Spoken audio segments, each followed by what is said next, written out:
I'm going to call the meeting to order this evening at 7 p.m.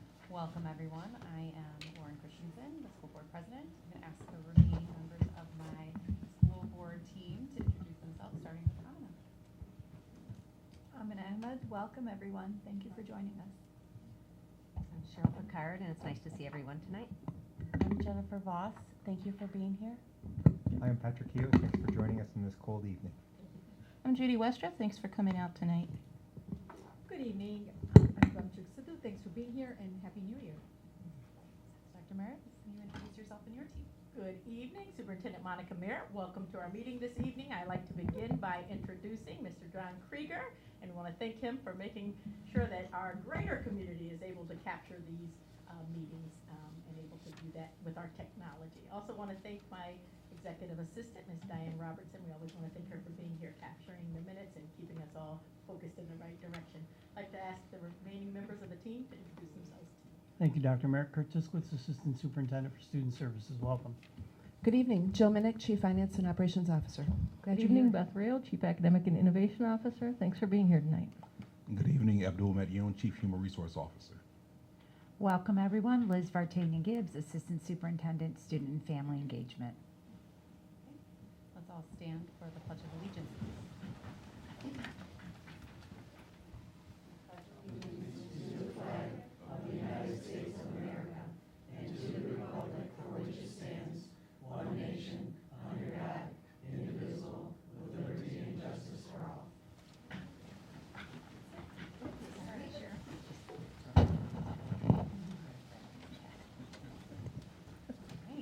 On to adoption of the agenda and approval of the consent agenda. Can I please have a motion? Madam President, I move that we adopt the agenda, approve the consent agenda, action item number 25-01-42. Can I have a second? Second. Okay, so it was moved by Member Sadhu and seconded by Secretary Westra. Dr. Merritt, can you take us through the agenda? Thank you, President Christensen. This evening, our consent agenda consists of human resources transactions since our last time together. We have new hires for your consideration, as well as resignations and a retirement that I'm going to ask you not to approve. However, and I understand that we must move forward. The approval of the minutes from the regular meeting, and that'll be December the 10th, 2024. And we have the first reading of policy 3120.08, that's the employment of personnel for co-curricular. Finally, we have an out-of-country field trip for your consideration, and that has been vetted through SPOT. Thank you, Dr. Merritt. I'll call for the vote. Those in favor, please say yes. Yes. Yes. Yes. Those opposed, say no. Motion carries 7-0. Okay, Mr. Medyoun, can you please take us through human resources?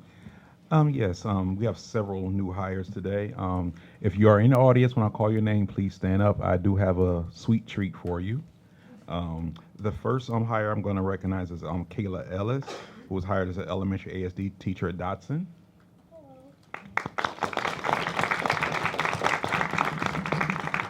Next is Amanda Yukis, who's a nurse at Salem, Plymouth.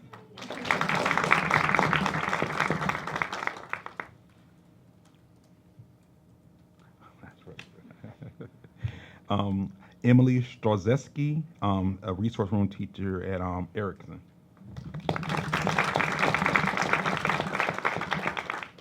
And then I have several other ones. I have Jane Caldwell, who was hired as the employment coordinator in the HR department.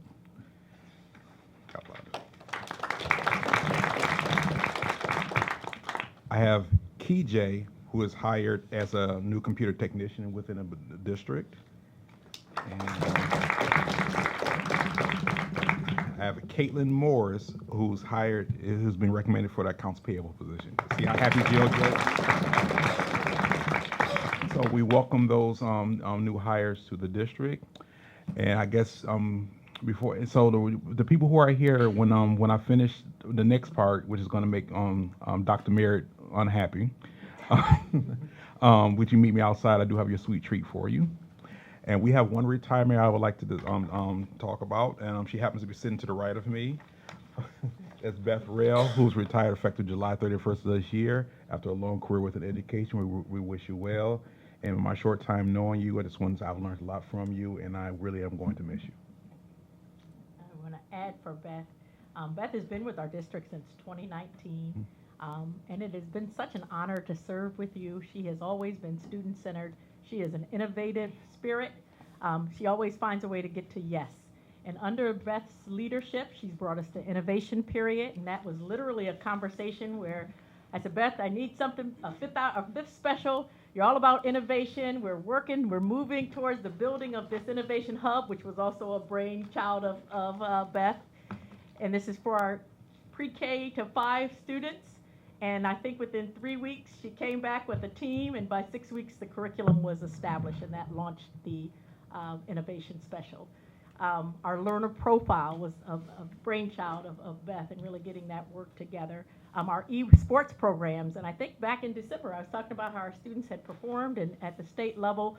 So you have really just left a mark on our students. Your legacy will live on here in Plymouth-Canton. We wish you the best. I am sad, and I'm not going to say see you bye. I'll say we'll continue to see you forever, because I know I'll keep calling and you'll always pick up the phone. So I just want to acknowledge you during this time and just appreciate, and I respect you so much, and thank you for all that you've done. Now, this is not, we got 6 months, so we'll just keep it moving, because she's not leaving until the end of July. But if you have an opportunity, if you don't know Beth Rail, please take that opportunity to get to know her. And the final thing I will say, as we continue to talk, we always talk about creating systems that transcend people, and I appreciate Beth and the team for, and kind of in Plymouth-Canton, sometimes we are here a long time, and so it's in our minds how we do business. It's the P-CCS way, but really putting things to paper to say, let's get systems in place so that when people move on, we can keep this engine moving forward. So thank you for that, Beth. We will miss you, we appreciate you, and we congratulate you on this next chapter in your journey.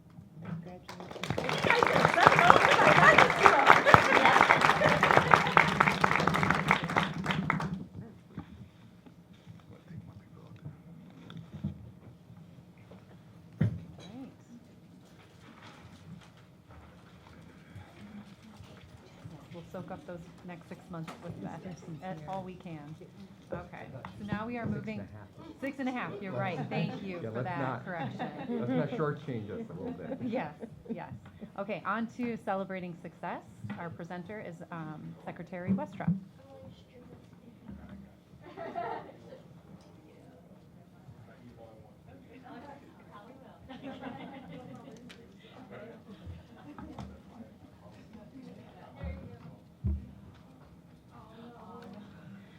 Good evening. The Board of Education is honored to present the Extra Mile Award to an outstanding staff member from East Middle School tonight. The recognition is even more remarkable because it's a complete surprise to her. Her colleagues have kept it a secret to make this moment truly memorable. Tonight we honor Assistant Principal Sayeja Dyer.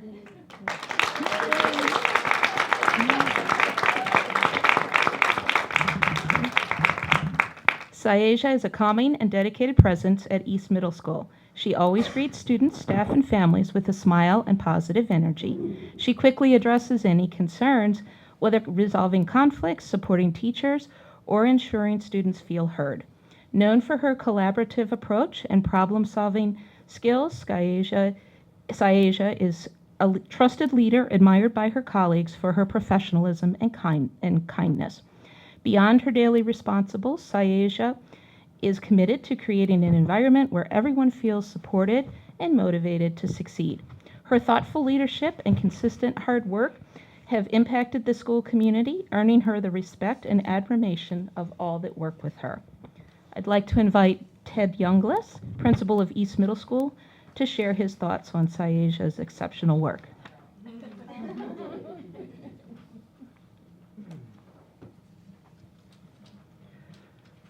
Thank you for that. It is my absolute pleasure to stand before you tonight to celebrate an extraordinary individual who embodies dedication, passion, and perseverance, Miss Sayeja Dyer. We are here to recognize Sayeja for being honored with a prestigious Extra Miler Award, a well-deserved recognition for her relentless commitment to the students of East Middle School. When I told staff and students that Mrs. Dyer was winning this award, they were very excited for her. The following are just a few quotes from students and staff. Mrs. Dyer is amazing. She does a great job of holding us accountable but does it in a respectful and kind way. Another student said, Mrs. Dyer is a role model for me.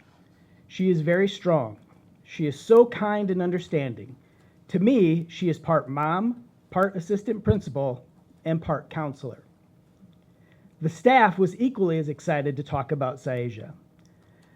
Saeja consistently demonstrates a remarkable ability to listen empathetically to both staff and students when they are experiencing frustration or anger. She patiently hears all perspectives and skillfully guides staff and students towards self-reflection. Another staff member said, Saeja is fully dedicated to our students. She puts them first before herself and will go above and beyond to meet their needs. Having Saeja as our assistant principal, with her special education background, is something exceptional and allows our students to reach their fullest potential. Saeja always is open to ideas and collaborating with staff to put ideas into action. You make East Middle School a wonderful place to be. Tonight we are honored to have Saeja for her achievement, but also express our deepest gratitude for her continued effort to make our schools a better place. Your hard work does not go unnoticed. Saeja, we are incredibly proud to have you as part of our team. Congratulations on this well-deserved honor. Thank you for being a shining example of what it means to go the extra mile.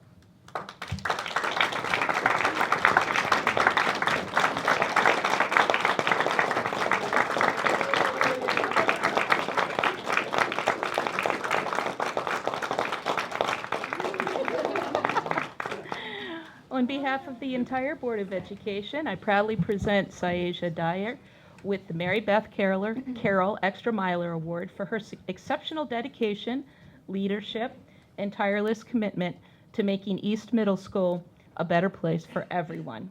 Thank you. Would you like to say Thank you to everyone. I truly am blessed to be a part of East. It's truly a family. We have amazing staff, amazing students, amazing families. So it's truly an honor to be there. So thank you, and thank you for the award. Congratulations, Saeja, on this well-deserved recognition. Please join Liz Vartanian Gibbs for photos in the hallway. Am I staying?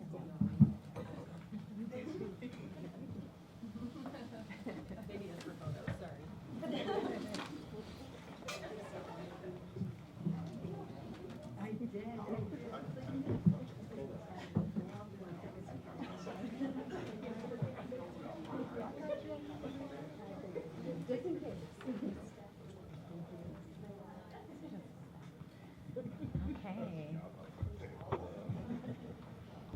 She truly was surprised too. That was such a nice award. Okay, moving on to board committee reports and action. Up first is the president's report. I have a few things that I want to share this evening. First of all, just welcome back from winter break and Happy New Year to everybody. And also I want to extend a warm welcome to our newest board member, Jennifer Voss. So congratulations on your election and welcome to our team. We really look forward to working with you. I want a little round of applause there.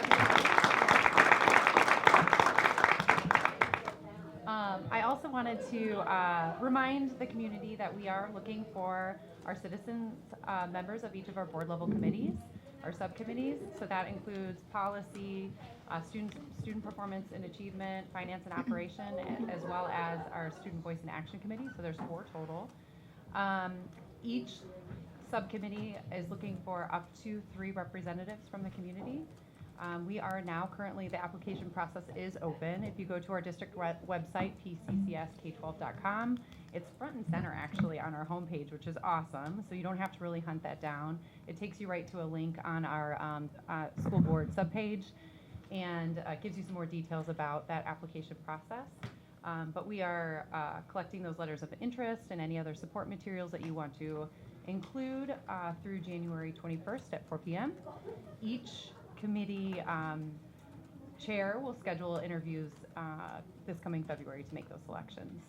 So I just wanted to encourage all those who are interested, please apply. We really value our community voice in the work that we do.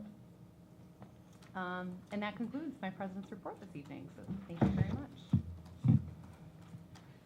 moving on to Student Performance and Achievement Committee with Judy Westroff. Good evening. So we had our last meeting on January 8th in this room at 5 o'clock to 6:30. In that meeting, we discussed some highlights from our Building Equity to Leadership team, and our discussion, we also had a discussion of proposed topics for the remainder of the year. And we reviewed the out-of-country field trip that you will see tonight. I wanted to say we had a very robust conversation, and we had several community members and teachers and our SVA members in attendance as well. So that's about it. Great. Thank you. When's the next meeting? Oh, I'm sorry. The next meeting is February 5th at 5 p.m. in this room. And I'd like to reiterate the invitation to apply for committee members. SPA, despite what Member Kehoe says, is the most fun committee. Finally. What's that? I said, finally, we've got somebody that agrees. We'll see about that. On to Policy Committee with Member Sadoo. We met December 10th, which literally feels like a year ago. So I'm going to need help with that one. We had actually a very short meeting and went through the policy that was approved earlier today in depth in terms of how do we expand opportunities for athletic support. And we talked about drones briefly, but we sent that back to get more details and to make sure that there was adequate student and staff representation. We wanted to make sure that that policy included opportunities for students to engage in coding with drones. But it needed refining, so that was sent back. Talked about our policy guidance through Neola, and we're having some challenges with Neola in terms of getting consistent policy formatting. We sent that back in terms of we need consistent formatting from that company. I think, was there anything else, Amina? No. Okay. And our next policy meeting is January 28th at 5:30 p.m. down the hall. Please join us. Thank you. On to Finance and Operations Committee with Member Kehoe. In strong competition for the most exciting and best committee, we met Thursday, January 9th here in this room, and we discussed some really exciting things, including the award contract for the renovation that we're doing at Farron Elementary. That'll include an addition with a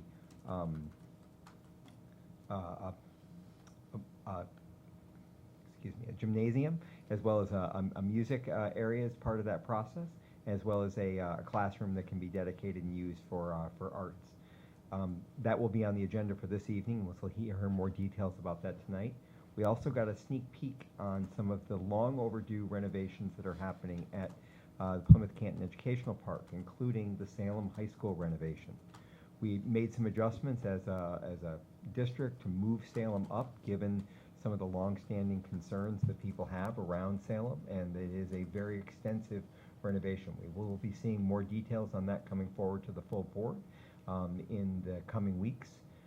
And then we also got a preview of the Canton High School paving project.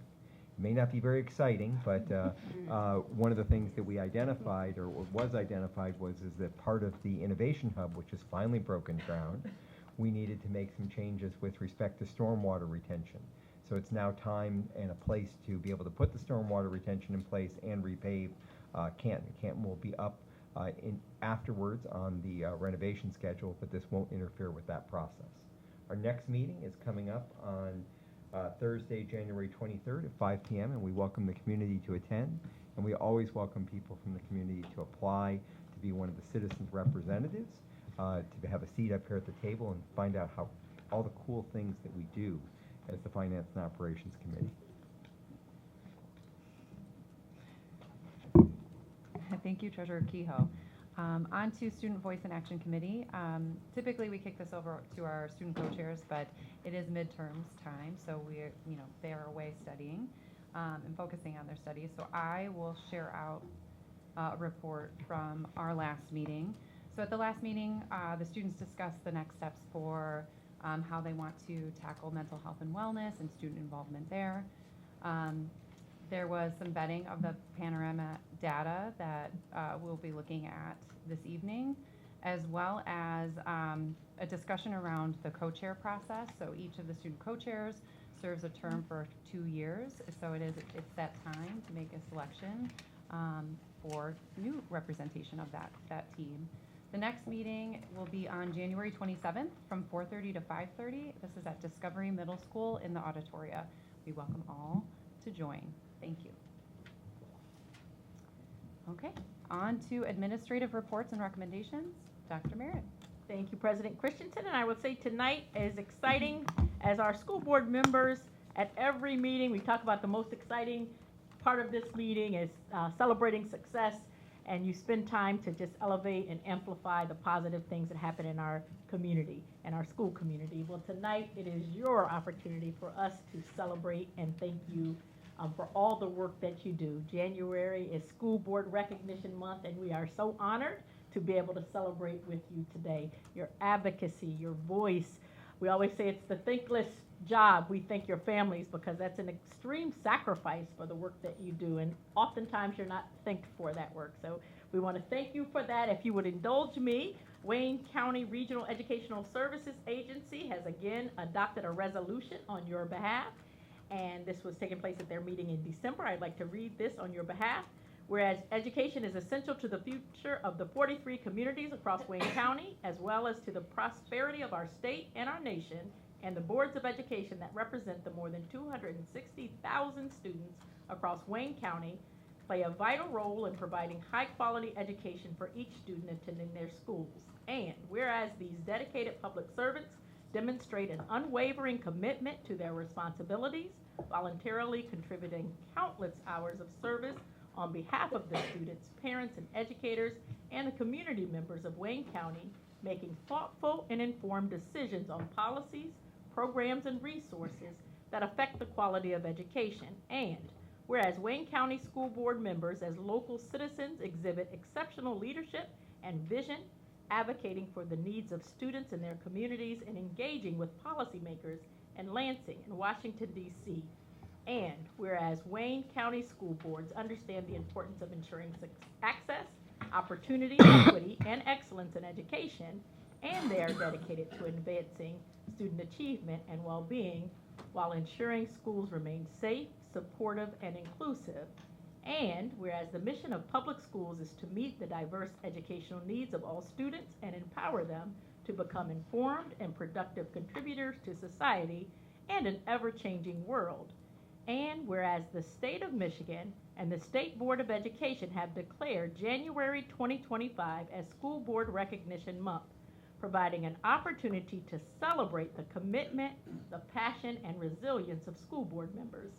And whereas School Board Recognition Month highlights the champions serving on Wayne County Boards of Education who oversee pre-kindergarten through 12th grade and beyond, preparing students for success in a globally competitive society. Now, therefore, be it resolved that the Wayne County Regional Educational Service Agency Board of Education, in honor of School Board Recognition Month, recognizes and celebrates the valuable contributions and exemplary leadership of the Wayne County School Boards of Education presented and adopted this 18th day of December 2024 by the Wayne Visa Board of Education. Please join me, school community, in thanking and congratulating our school board members for their service. Now let's sing. And we stand for USA. Now we gave you a little token of our appreciation. A swag bag was at each of your seats, so we give you things to continue to wear and show off P-CCS pride in your bag. So again, this is the month. We will continue to celebrate all that you do. And as you look across just our counties and the communities, you don't, I'm not going to say this county, the states, the country, you don't always have school boards that are focused on students. And that's one thing that I am so proud to know, that this school board is student first. And although we may have different opinions across the table about how we get there, we always come back to what's good for students. And you can't fail in that equation. So I just thank you for your commitment and for showing up for our kids each and every day, and for our staff as well. So let's make 2025 an excellent year. Thank you again.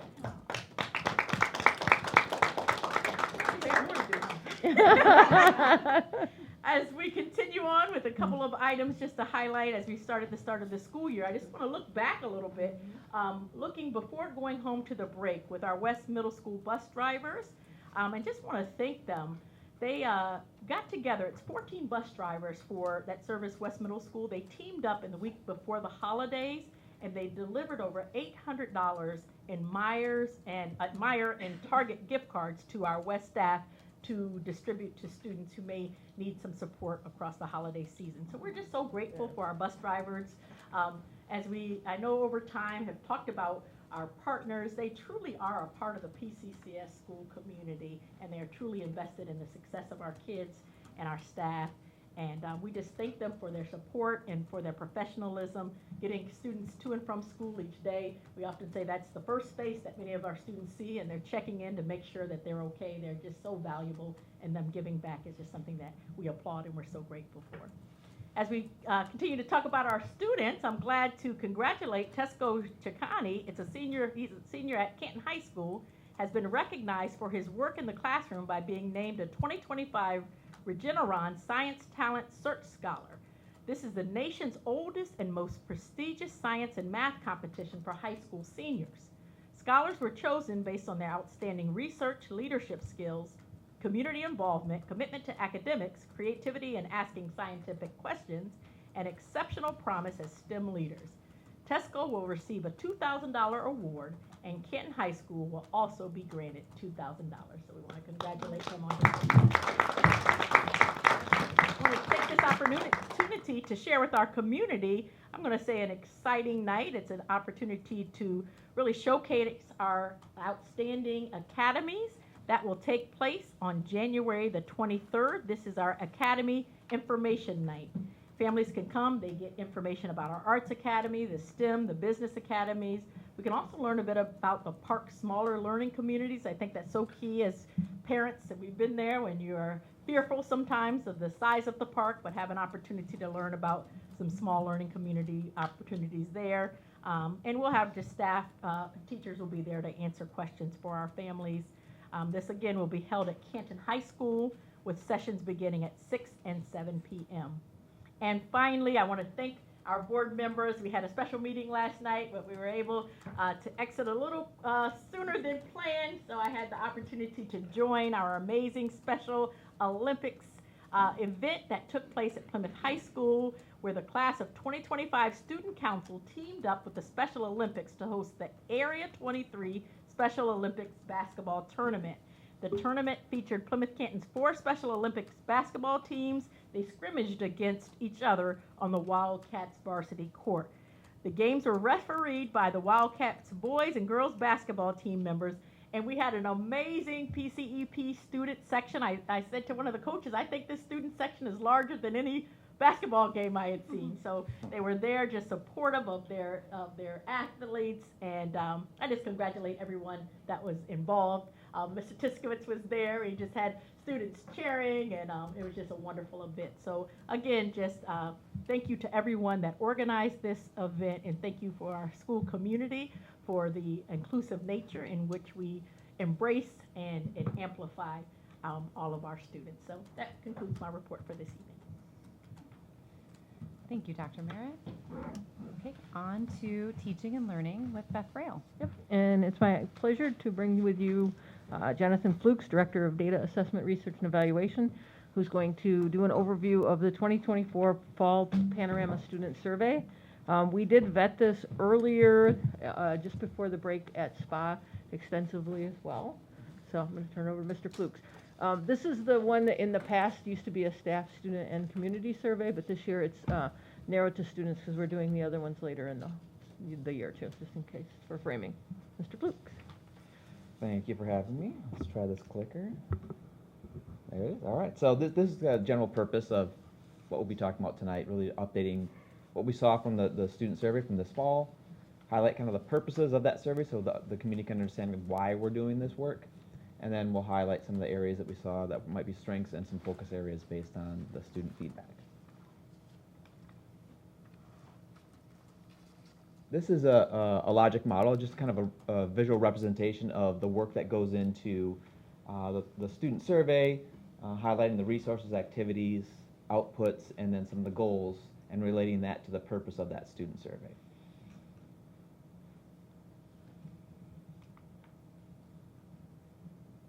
And these are our district dynamic goals that tie closely to the student survey. Goals B and C note some of the keywords of psychologically and emotionally safe, as well as incorporating student voice. So think about those things as making a close tie to why we do that student survey. And then these are the teaching and learning department's strategic objectives related to those goals. You'll see that in 5, 7, and 8. You'll see close ties to social, emotional, and behavioral growth, soliciting and incorporating student feedback, and then using that feedback to guide our programming and our supports.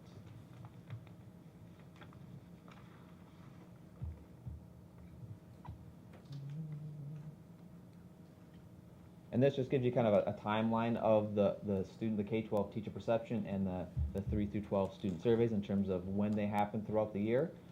So this is a review of the findings from the October survey. And then just as a reminder, we'll be asking students to respond again in March for our spring, known as the end of the year, in some of the reports.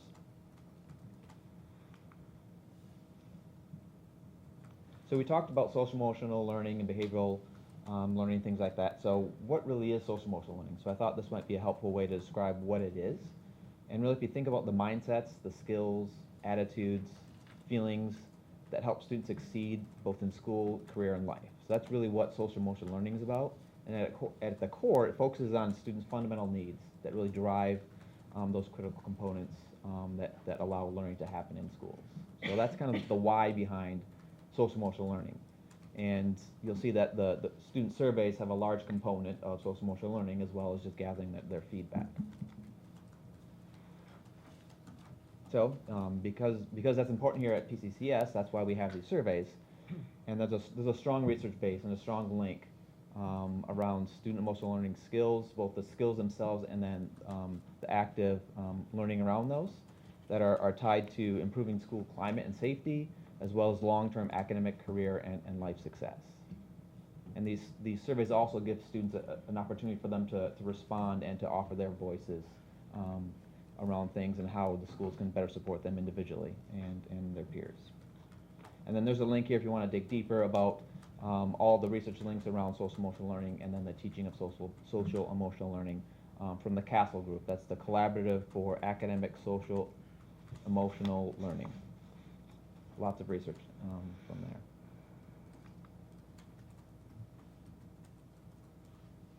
So when we administer the surveys to students, we have results within a few days after the window closes. This is about a 3-week window.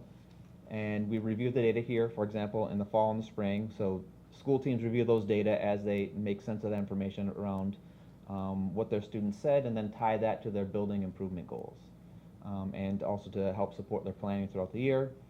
And then those responses that students give are us, as district and building leaders, valuable insights into kind of some of the things that might be happening so they can shift and provide support for students throughout the year, as well as identify potential areas to investigate for further information.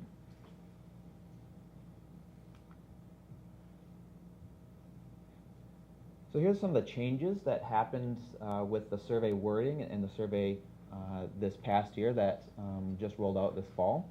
So Panorama made some adjustments to make the survey more accessible to all students. And one of those, the main thing they did was simplified the question vocabulary and grammar to make it a little bit easier to interpret and make sense of.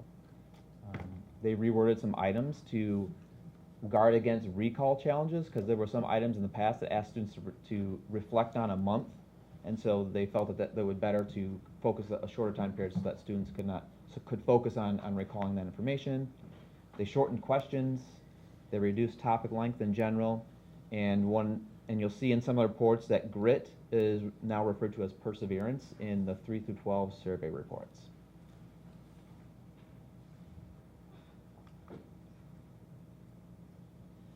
This is a sample of the topics that are addressed on the K2 Teacher Perception Survey. as well as a sample item from each of those. At the end of this presentation, we have links that have the full survey kit, so to speak. So it has all the items, all the topics for each of the grade level spans. So this is the K2 teacher perception. And then the next slide is the topics that are addressed for students in grades 3 through 12, along with some sample items. So this hasn't changed except for the grit and perseverance wording changed compared to the last few years. In terms of response time, like how much time does it take students to complete these surveys, this is a graph of the response time for each grade level. Again, remember that the kindergarten through second grade survey is teachers' perception, so that's teachers filling the 6 or 7 questions out for each student in their class. So that takes about 30 seconds for each student to fill out, and then you'll see grades 3 through 12 about the median, the kind of middle amount of time that it takes students to complete those surveys. So in general, a minimal impact when you look at the overall scheme of things. When we're asking students to do this twice a year, it's quite minimal in terms of the impact on time.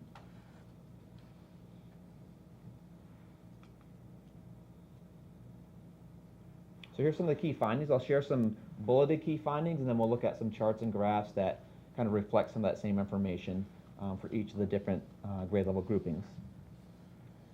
When we look at last fall, comparing the K2 teacher perception survey, we saw that students were rated very similarly compared to last fall.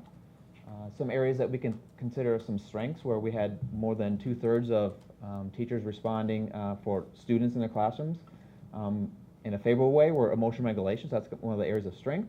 And then some areas that we might want to focus or dig deeper on include grit, learning strategies, and self-management, because those were a little bit less favorably rated for students.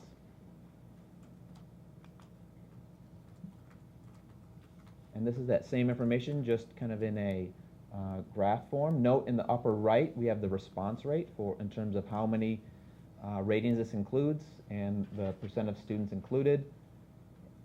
You'll see in the left-hand column, that's the topic. And in the center column is the percent responding favorably. And then in the third column, we have the change in percent compared to last fall. So again, very little difference compared to last fall. And you can see motion regulation being the most favorable topic area.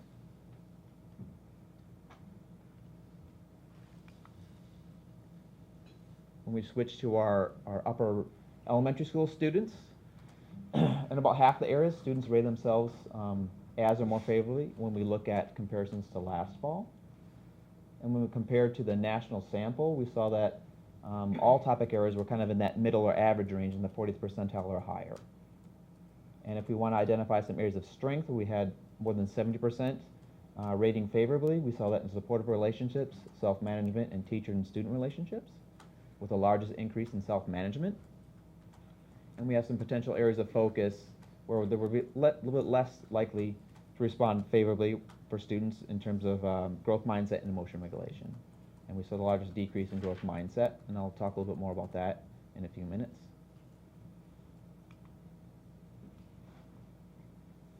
Again, similar representation here. One additional metric here is that comparison to the national sample. That's that third column. Those little green dots that show the percentile comparison to the national sample. But again, in the upper right, we have a response rate for our 3 through 5 students, and then the topics, the percent favorably, the national comparison, and the change comparing to last fall.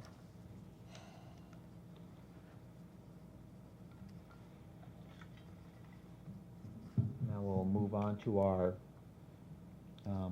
open-ended response for this group. So this isn't not a deep thematic analysis of the responses, but this was a nice way to present some of the words that students chose when they responded to the question, what can teachers or other adults at school do to better help you? So this is what our elementary students responded. We see some big ideas there. Definitely some academic things popped up, as well as some non-academic things as well. And in the little bubble there, you'll see the number of responses received. Number of responses on that open-ended response that we collected. And now we'll shift to our Secondary students, so in about 5 of the 8 areas, we saw similar ratings compared to last fall. And most of the topic areas were at that middle percentile level or higher when we look at that national sample. And we saw some strength areas in supportive relationships, diversity and inclusion, and self-management, with larger increases in self-management and sense of belonging. And we see some potential areas of focus around emotion regulation and growth mindset. And we saw, again, similar to the 3 through 5 survey, a larger decrease in growth mindset.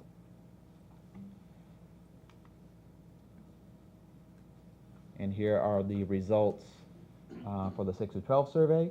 We did separate the response rates by grade spans within the 6 through 12, just so you can see the differences at the middle school and high school level. Again, it's a struggle to get the high school students to engage and respond to that, so we did a little bit better than last year, but it's going to be it continues to be a work in progress throughout the year. But the same metrics as the previous survey, with topic, percent favorability, national comparison, and then the change compared to last fall.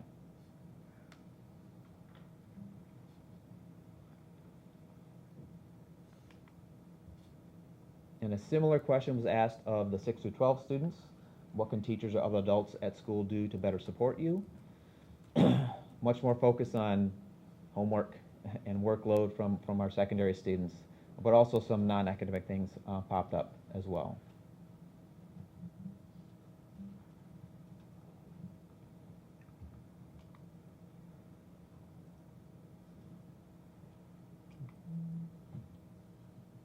And this last slide provides some links to some additional information. One is an informational newsletter that just kind of talks about a lot of these things, as well as links to some of the research, as well as how Panorama protects student privacy and trust in terms of student data. And then we have links to those summary reports for the K2, the 3-5, and the 6 through 12 student survey. One thing that I want to just note, the growth mindset, we saw that the largest decrease in the 3 through 5 and the 6 through 12 survey. Just put a little asterisk or put a mark next to that. Hopefully we'll have more to share in the spring when we talk about the results. I want to get some feedback from Panorama before I have a hypothesis that some of the wording changes and item changes may have impacted some of the growth mindset data. So I'm waiting to hear back officially from Panorama before we kind of say that growth mindset really did or didn't change compared to last fall. So more on growth mindset hopefully later in the year when we talk about our spring data. Yep. And anecdotally, some of the students that have been in, that are in SVA and stuff have shared with us, especially at the high school level, some feedback around understanding of some of the language, even though Panorama has been working explicitly to make it more accessible language. So our friends at Panorama are going to be either attending in person or virtually an upcoming SVA meeting to hear from our students directly. So we've been working with them, and they confirmed today, we sent them the dates for the rest of the year, and they're going to make sure that they hear from our students their experiences. 2 reasons. One, to better make the survey accessible and user-friendly for the students, but also to help give us some deeper level of insight again into what are ways that we can really help students understand the importance of this so that we can increase those participation rates. So just wanted to share that as we talk as well. So thank you. And Panorama staff will also be with us in person later this month with leaders to kind of make a deeper dive into the Panorama survey data to help make sense of what do we see and then how we take actions and make sense of that information and move forward and build that into our continuous improvement process plan. So more work on site and virtually from at the student and also at the leadership level. And that's it. All right, and we'll open up for questions. I'm going to start to my left with Member Ahmed. Nothing at this time. I was going to ask about the growth mindset, but we'll hear more about that, so I will, yeah, good. Member Corn? Yeah, I had concern still with the teacher perception part in the earlier grades, and that some of that depending on their value system, the teacher's value system, compared to what a student might be, and reading that, you know, trying to decide that because it does get put into Panorama and it's there. And just some of the teachers not comfortable with making that perception, and is there any alternative, like from just what you see, finishes homework, talks a lot. I mean, there's other things that can be noted other than like their thoughts and feelings. Like, were they empathetic? Well, what does empathy mean to different cultures, different religions, different sources? That could mean a whole lot of different things. And if they saw a student being what they perceive as nice to somebody, maybe it's actually the student's doing something for their own self. It's really a hard thing to, I think, discern. So I don't know. I mean, I just think that that's something that if a teacher's uncomfortable doing that, is there a possible different kind of thing that they could put down? Do they finish their work? Do they talk a lot? Some of the things that used to be kind of a perception or a actual concrete information that the student is behavioring, something they can see. And we'll never know what their thoughts are.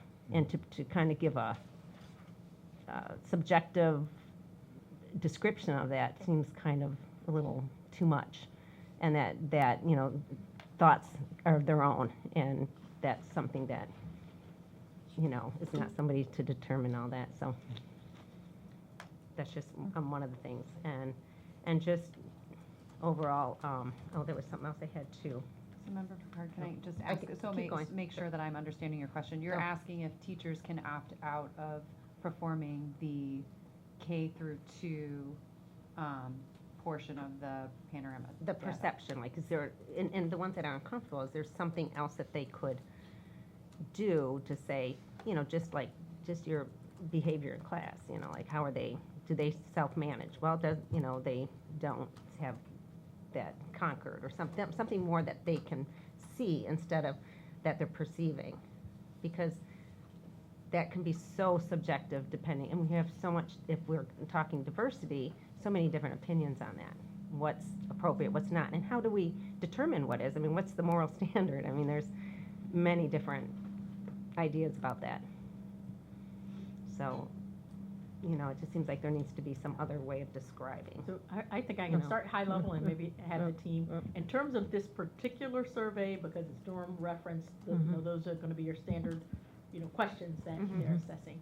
But that's not the only measure. So when you look, if you think about the Panorama survey, it really is more of an anonymous, so they're not, not going through to link each teacher's perception of this child as a report out to their family, for example, or for anyone to know.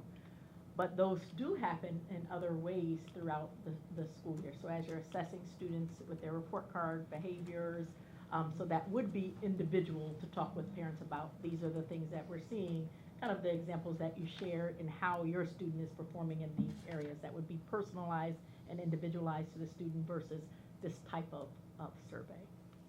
I don't know if that. So this one does not connect the child's name with their perception? That's the whole conversation we had in SWAB. It's interesting about these surveys because what we also hear from the students, high school students, is their hesitancy to participate because they don't want, they say it's anonymous, but is somebody really looking at? And so there's that fear. And so being able to really reassure the privacy, so you have that, we call it IP address, or that number that's associated, so we know that there's only one person that's taking this survey, but that information is populated, even for us as it's reported back in the aggregate. It's not given back to us from Panorama as student, this is names connected to students. So it's really more of a culture and a climate versus an individualized report of a student.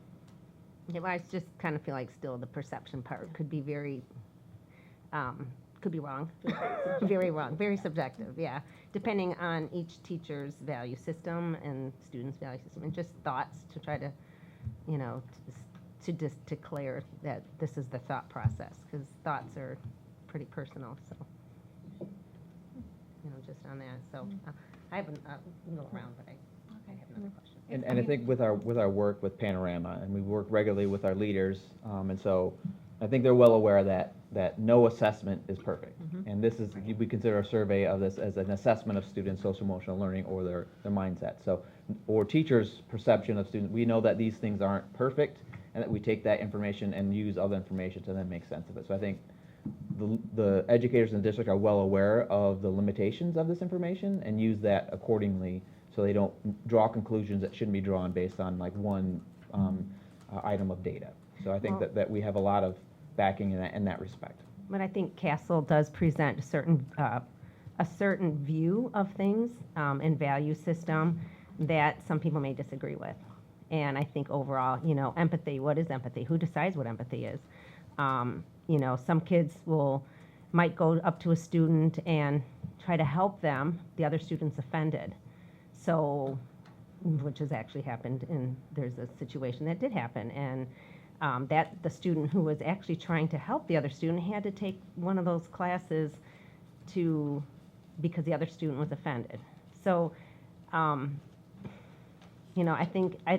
think to have Castle be like the ultimate, oh, this is what's right and wrong. I mean, who decides that? I mean, when you get into people's minds and thoughts, I think it gets a little bit beyond. And I think, do we have any criteria that says, like, these are the things we can talk about, these are the things we cannot talk about in class? I mean, when you have kids sitting in a situation, and these teachers are not therapists, and they're starting to devolve all these, emotions or feelings, and I mean, I think that gets a little bit beyond about what teachers are wanting to do, a lot of them, and what they should be doing, and the focus gets lost. And I think, yes, we have to deal with that, but it shouldn't just be in the realm of that. I think you've got other students that are there, you've got other kids, and they're dealing with their own things, and I just think there's got to be some kind of definition of how far that can go. And some teachers probably only go a certain amount, some teachers probably could go further, and I don't know if there's a standard on that. Like, maybe we need a policy, I don't know, something like, we can talk about this in this grade, we can't talk about, we used to have some stuff like that.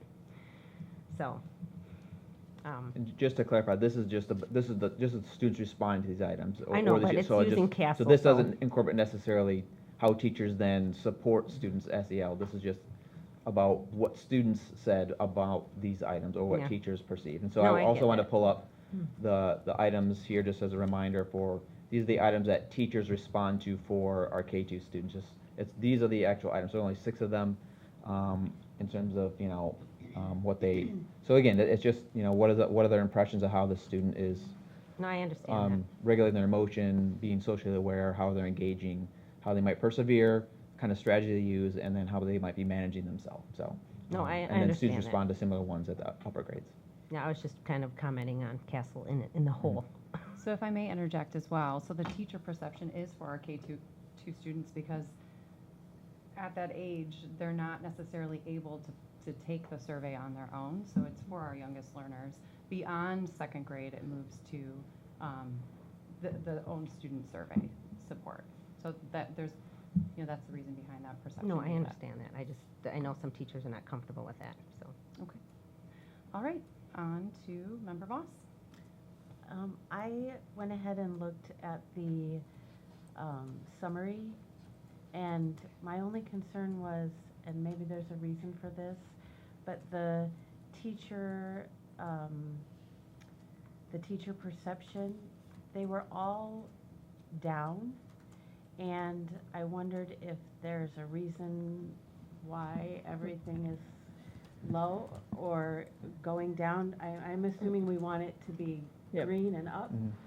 This is our baseline data in the fall, so different group of kids than you saw last year. I mean, the kids matriculate through, but the other thing we see is we see lower scores in the fall and then higher scores in the spring. That's a consistent pattern, because this comes often when some of our youngest learners are coming into school for the first time too. So you'll see this pattern that has been pretty consistent since we've started this survey.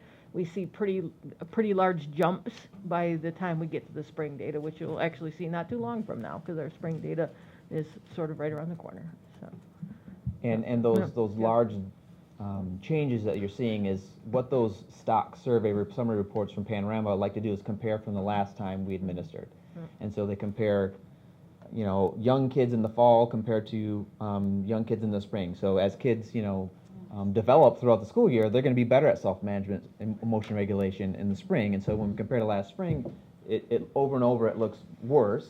That's because we're comparing kids who are now older and more developed, throughout the year. So that's why we added the change since fall in this presentation to say, because it's probably a little bit better representation of kids in the fall.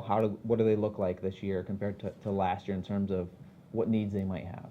So that's why you see that dip. And I think I made a note of that in the slide. I'm on the last slide there with the link. Thank you. Yep. Okay. I do have a question. How long have we been implementing the panorama surveys now? So in the fall of, I think it was 2019, 2020, we actually worked with Panorama for a year to customize it. I believe we started in the 2020, 2021 school year. I can confirm that, Yeah. but I think it's been since then. Okay. So I appreciate the information about the change since last fall, so we can see that kind of dip or variance, I guess, year over year. Is there any advantage to looking back multiple years to see if there's any trending or trends to capture, whether that's within growth mindset, whether that's within perseverance?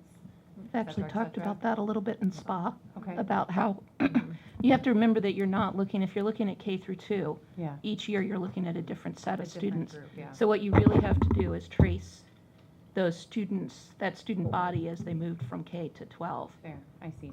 But we did talk about getting trend data. Yeah. Okay. But within the platform, that is there. So those trend data are there in the platform, so you can look over so that would be the quickest way to verify when we give it first is, I can log in and look at, so when a building leader or us as district leaders log in, we'll see, and we look at, the student survey, we'll see growth mindset over the past 8 administrations to see how much of a change it's had, for example.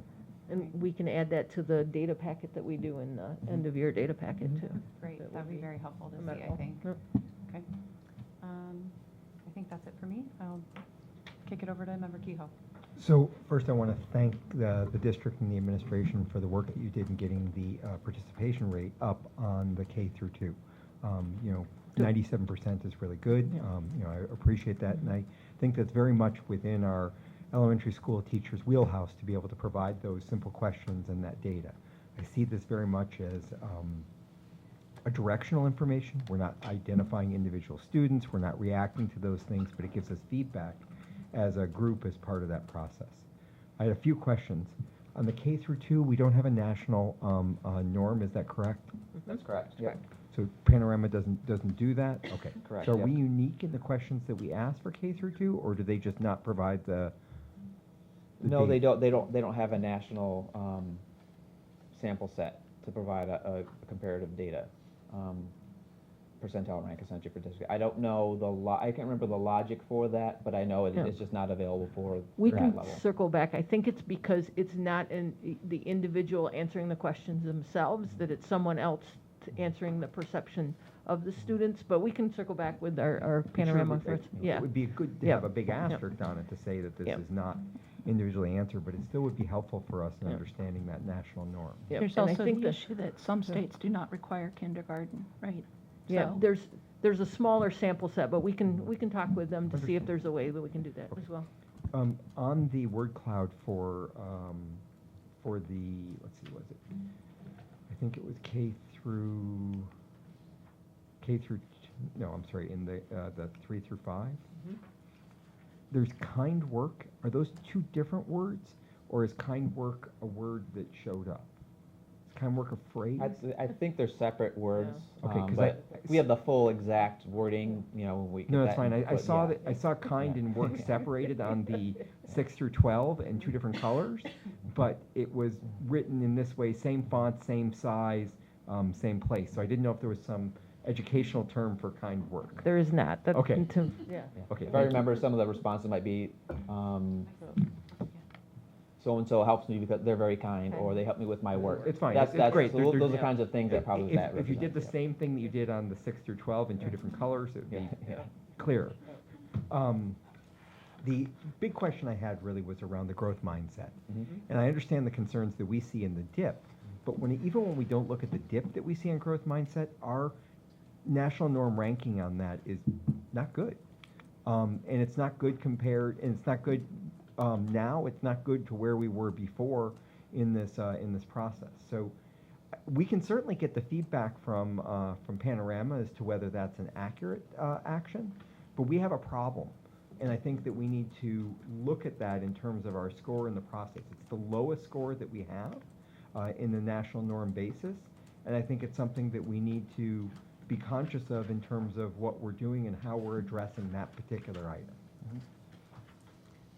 I don't know if One there's of the specific questions, which I plans. think is new in the growth mindset one, was asking students about opportunities for them to redo work or review things if they don't do well. And so I wonder if there might be, so that's where things, it could be both a wording thing and also policies and practices in the district that might, kids might not have known how to respond to that one, Beth, to that Yeah. one. So that's something that hopefully we can get to the root of when we have Panorama come and talk to the SVA group Yep. to find out if that was part of the interpretation of those kinds of items. We want to unpack that a little bit more with them.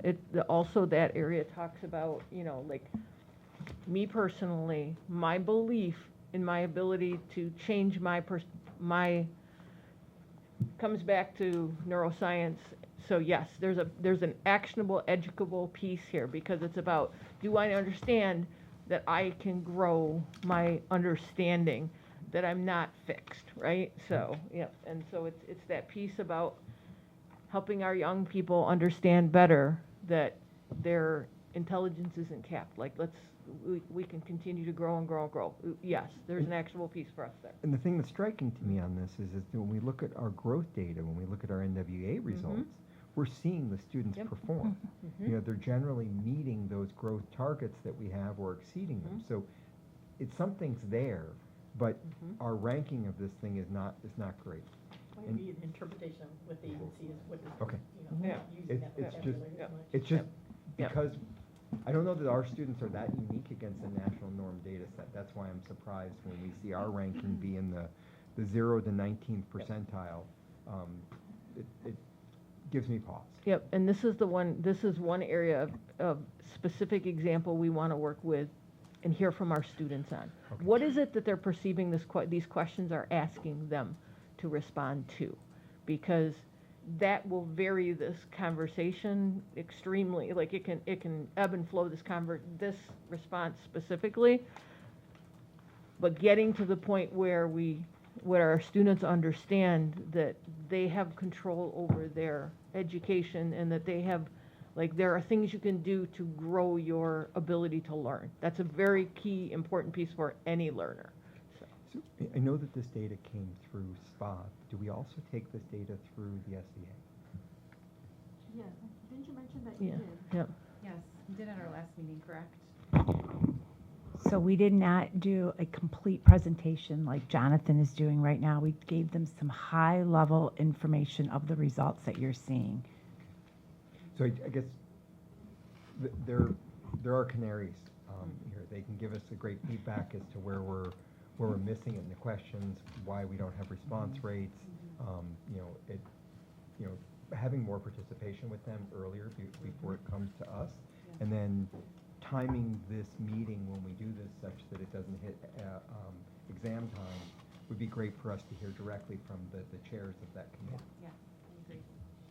It's interesting because some of the students from SBA were at SPA, so they gave us some insight even where we look at the number of responses in the high school where you applauded the increase, and it's my understanding that they were trying to incentivize in terms of, I think, getting through. Highest percentage, classes with the highest percentage, it was a cookie party. Yes, So, so yep, Skip yep. said some of us in our classes interpreted that to mean how quickly you get through it. So we were just doing any answer because we wanted the cookie, and so so it even it's great feedback because you're like how valid is the result based on how they were answering their questions as well. So we just have education to do, and it's great to hear their voice because then you have an understanding of how they navigated the survey. That cookie was It was a good story. Yep. Cookies work. And one last just comment is thank you again for how clear and concisely you presented the information. Very much appreciated. Okay, Member Westbrook. I just wanted to reiterate what everybody has said to Patrick Kehoe's question about SVA. They were very vocal in SPA. Our SVA members were very vocal in SPA when we went over this data. And I think one of the big outcomes of that discussion was the more involvement of SVA in the determination and interpretation of these questions as we move forward. So I'm looking forward to hearing about those discussions. Good discussion around. Could you pull up page 7 again? slide 7, Mhm. the SEL definition. Give me a few minutes to get there. And while Jonathan's going there, I do have to say that the SVA community, the committee members shared with us that the one that's the hardest to get on, because they have rotating members that are signing up for ours, is the SPA committee, that they all want to come to SPA. So That is We win. Well, if the students are the things that matter, so we're gonna have to we're gonna have to up our game. Maybe give out cookies. Well, I mean, we are doing the construction of the school, so. Cookies. It's cookies. I wanted to call everybody's attention to this because I think that there is a misperception of what social emotional learning is.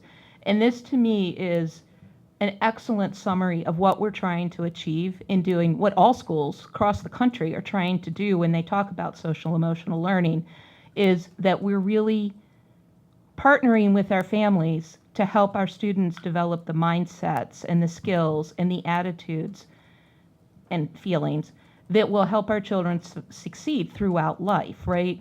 We all know, people that have been unable to, adults that have been unable to regulate their emotions or have picked fights unnecessarily. And this is the kind of partnership that our district is, and districts across the country, are working to bring to our constituents, our students and our families, so that we have students, we graduate students that are prepared to thrive throughout their lives.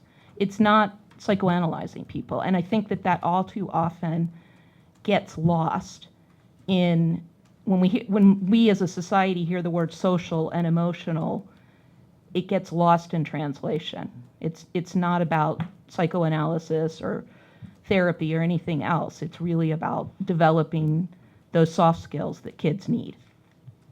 And that's my only comment. Member Sadhu? Well said, Member Westra.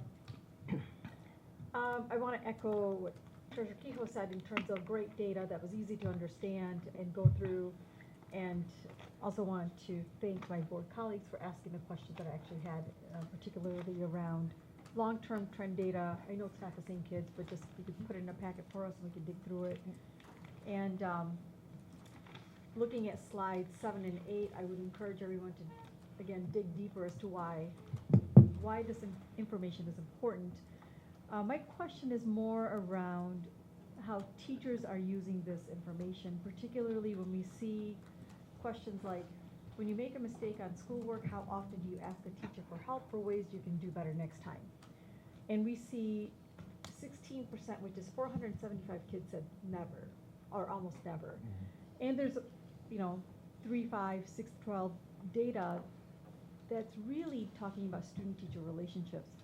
So, Dr. Merritt, the question for you is, how are teachers using this data to improve strategies, relationships, and how much time are they given to work on these things? Because these are big things. I can take that. As part of their school improvement, their MyKIP planning. So MyKIP is the acronym now for school improvement planning, Michigan Integrated Continuous, Improvement Planning. The buildings unpack that together with their staff, the findings, and it's embedded as goals in their school improvement planning. So when we look at right now, sense of belonging, if you remember, kind of back, it's kind of the cart after the horse kind of thing, or before the horse, I guess is the right one. That the high school team, the middle school team, elementary team talked about some of the sense of belonging things that they were doing in the classrooms and in the buildings. That's related directly to this work because of what the Panorama survey showed. But they're unpacking it in their school improvement planning work. They're unpacking it in their in the deeper work with their departments and stuff to look at what is this data telling us? What are some of those actionable areas? So the answer to your question is it's ongoing, and it's job embedded work that they're doing within the structure of their current meetings so that they can say, how do we better support our students? So it's continuous work, and then we'll continue to bring back some of the examples of some of the strategies that are being implemented to help support that. And the second part of that question is do they have adequate time to work on those things, given that these are big things.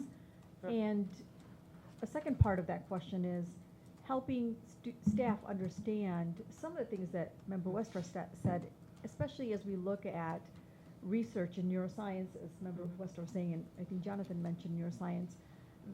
It's telling us a whole lot about brains in our capacity, and as even adults, the malleability of brains, and that information is new, it's important. So are staff members getting that time to understand, reflect, and work on those things? So when we look at their meetings throughout the months, they have district PLC time, they have building PLC time, they have department PLC time, and they also have staff meeting time.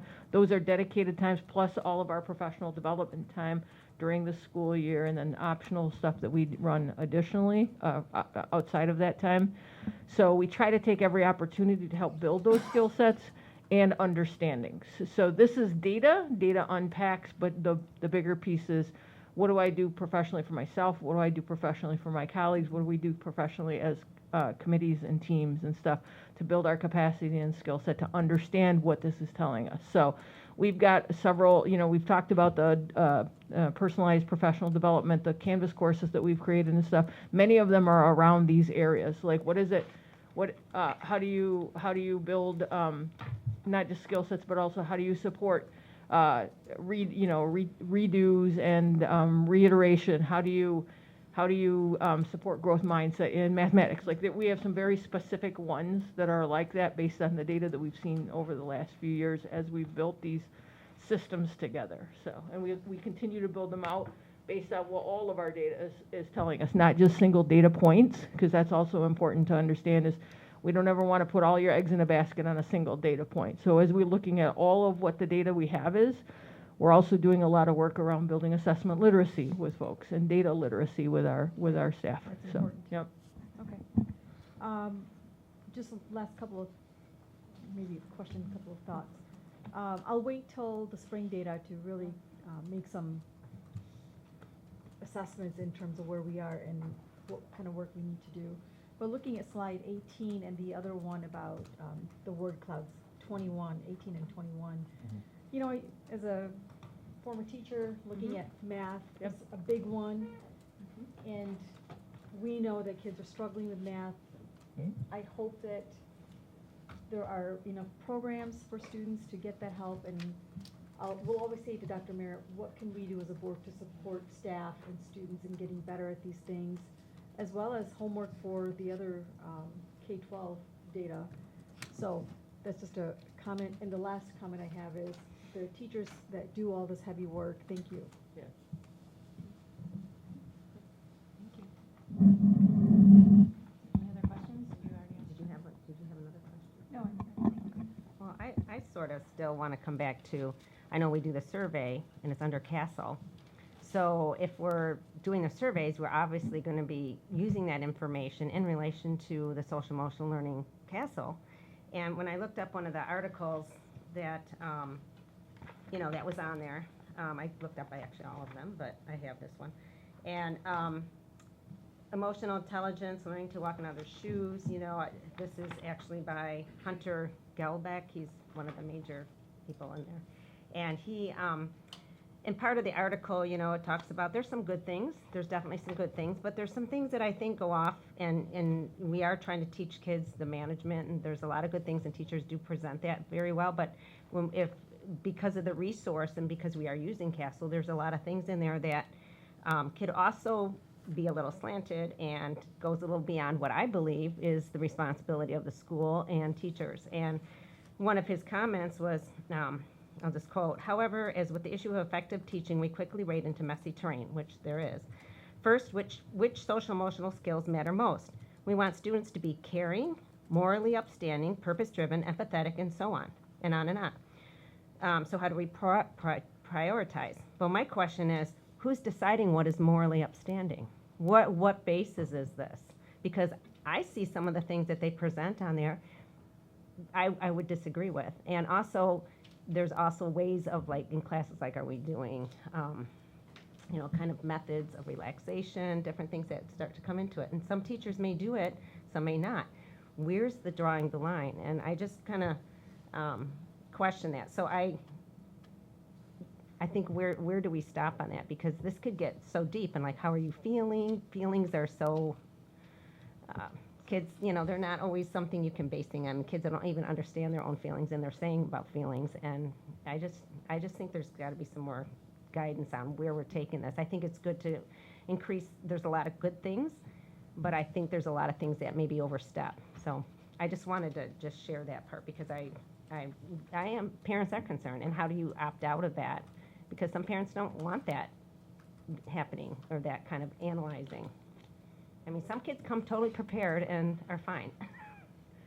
And some kids are taught that when you get into the emotions and things, there's religion involved, and to say, Member well, Ricard, is there a question, or is this a general? well, kind this of is my opinion or- perspective, and or- I'm a board member, so I'm just saying my concern. Just asking for some clarity. Oh, no, that's fine. There was a few That is my questions question. sprinkled in Is there, yeah, thank you, I'm Yeah, sorry. yeah. Yeah, should there be some guidelines on this? Because CASEL's such a big thing. It's like, and we justify it by saying every school's doing it and all this, and this kind of came in with the COVID and all this mental health, and you know, I think sometimes it can be a little more harming, because now you're having kids, am I feeling sad? You know, I mean, some of these kids are, I think we're taking them the wrong direction, and I think you come to school, you learn how to deal with things, and you know, there's going to be issues with some kids, but the kids that are ready to learn, I think that sometimes this can be more harmful to them, and the kids that are doing well, let them continue. And so my question is, should we have some guidelines, maybe as a... Well, but our curriculum. well, yeah. Our research here. So it's when you think about CASEL, even the like curriculum? second steps, the programs that we follow, that would be our curriculum guide in terms of what it is that we are teaching within the Plymouth Canton Community Schools. Okay, so is the CASEL considered part of that curriculum? CASEL is an organization that deals with, that helps do some guidance and guidelines around social and emotional learning, but there's not a CASEL curriculum. or Right, but anything it's like that. incorporated. I know it's in our collaborative literature stuff that we had. There was a lot of interconnected stuff with the CASEL. And that's one reason I voted no, because it's one of the highly rated CASEL curriculums. And although there's a good way, a method of teaching literature, there was a lot of things in their opinions and things that I think can guide kids into things that might not be what is their moral standard. And so I just think kids are very impressionable, and when topics are brought up that is really a family-based thing, that we need to be careful on that. I mean, it's a public school. There's going to be all kinds of issues, but also there's got to be some kind of guidance on how far And so again, it I would goes. say our guidance is our P-CCS curriculum. And so what it is that we have approved, that we teach. And even when you look at the domains of our learner profile, so as you look at all things that we could say are important, or research could say, what have we identified as a district that would be important for us, and how do we align our work to support that? And what guidelines or guardrails do we give our teaching staff within the framework that we say is important for us as we matriculate our children pre-K through 12. Okay. Kind of like, what is a profile of a P-CCS graduate?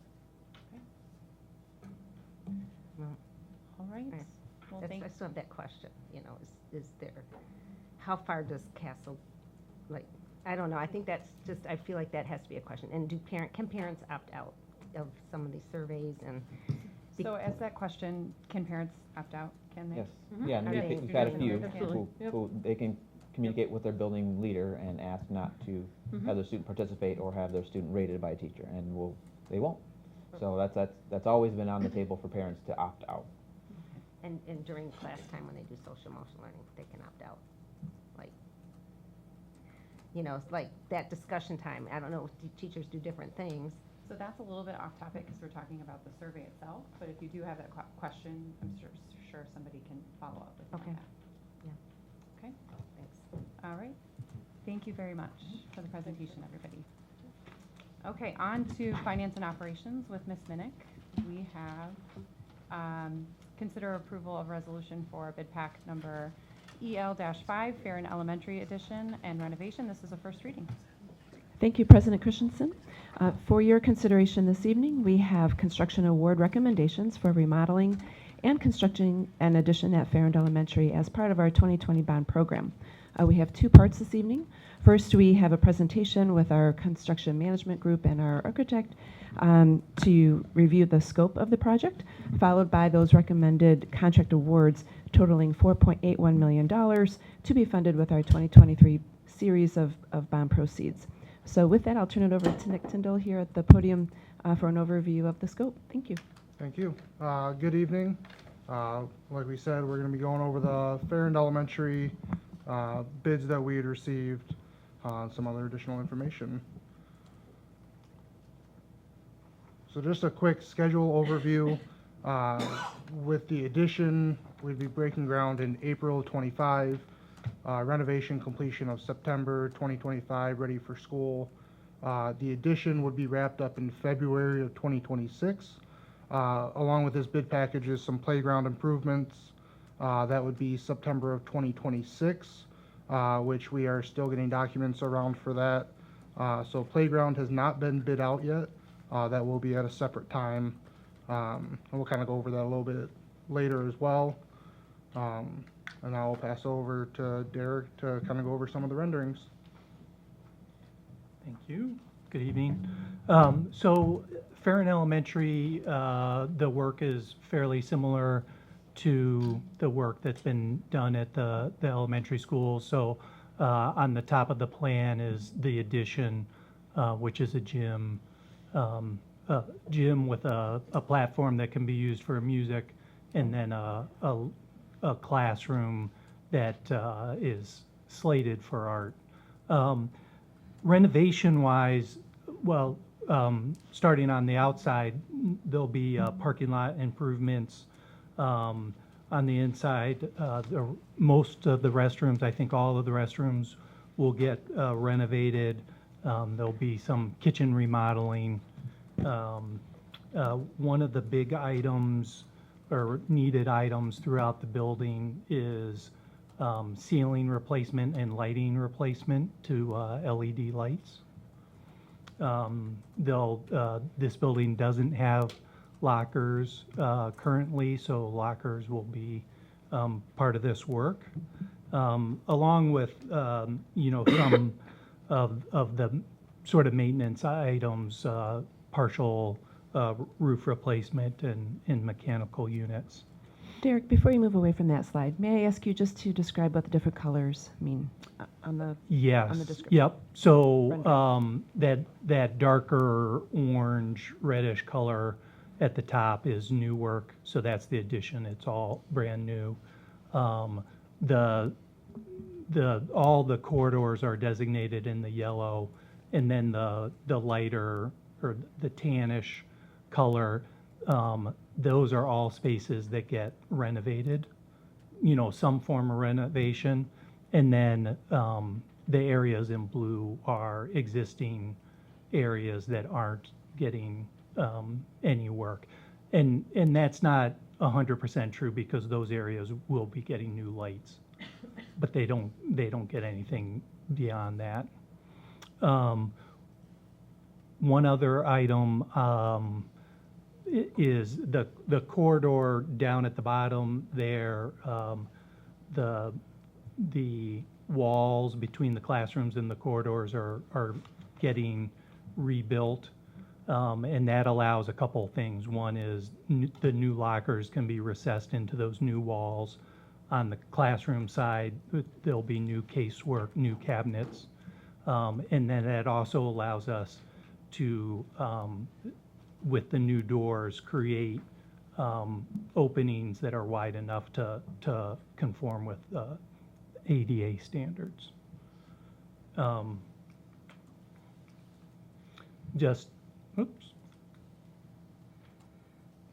This is just a blow up to show you a little bit more that gym addition with the art classroom in the music area. So this is similar to what we're doing at the other elementary schools, and it brings the elementary schools up to the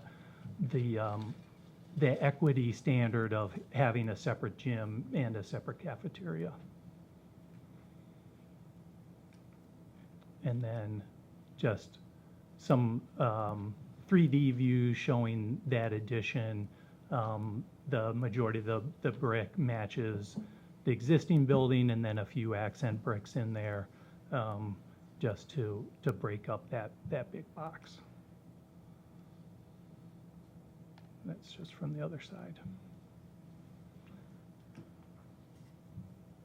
So with that, I'll hand it back over to Nick.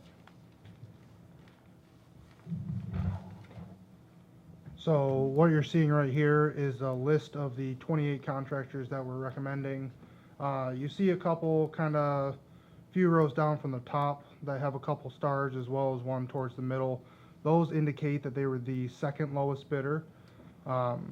The low contract that we had, or the low contractor we had for 104 and 105, which is footings and foundations, as well as concrete flat work. When we're looking for bidders, we're looking for lowest and qualified. We had a contractor that was low for 104, 105. After interviewing them, we didn't deem them qualified. So that's why you see we went with two different companies there. The one for 105, you see McCarthy Construction Company. We always get asked the question, there's no affiliation there, just happens to be a lot of McCarthys. As well as towards the middle, you see for 120 Painting, Twin Brothers has two dots next to it. The low contractor on that one, in the post-bid interview, we found out they had not bid the entire scope of work. So therefore, we had to go with the second lowest contractor on that one. I am going to skip a slide here. I will come back to it, but I wanted to talk about kind of the budget versus the total. So that you can see the budget we had was $5,353,405. All of our bids came in at $4,841,987.32 for a variance around $500,000. Again, the playground equipment has not been bid out yet.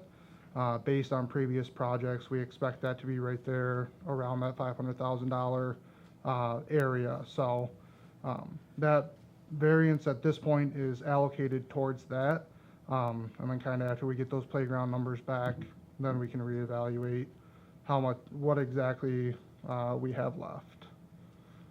Going back a slide, here, kind of small on this screen, you might be able to zoom in on your computer. This is just showing a list of our contractors, affiliations with our low contractors, as well as total overall numbers. So there you can see total, we had 115 bids received. 13 of those were women-owned, 3 minority, 43 were union, 72 non-union, and 11 indicated as others. Others can be anything from small business administration to veteran-owned to the Construction Association of Michigan. So that's kind of what's included in that other. I have listed there the awarded contractors. So we do have 2 women-owned contractors, 0 minority-owned, 8 union, 20 non-union, and 1 identified as other. So that is that.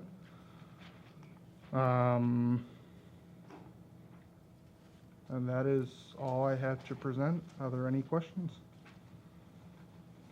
Start with Member Ahmed. No questions at this time. Member Picard? I have no questions. Thanks. Member Okay. Voss? No questions, thank you. Member Kehoe? So we talked about this extensively in the finance and operation meeting, so I don't have a lot of questions, but I want to provide a bit of clarity for the community on this. We will be replacing the furniture in the school, and that will be a separate bid as part of this process, and that will be completed before, as part of the renovation is done. So it's just as with all these buildings that we do both the building, the playgrounds, and the furniture. They're generally done as 3 separate bid packets as part of the process. The other thing I would mention is that the playground is being done a little bit differently in this building as we do in the others because of the construction that's occurring here. We don't want to disrupt the existing playgrounds while that construction is going on, so it will be done a little bit later, but it still is the same kind of playground that we're doing for the others. And then the last thing I wanted to mention is I want to thank the community for their support in the 2020 bond.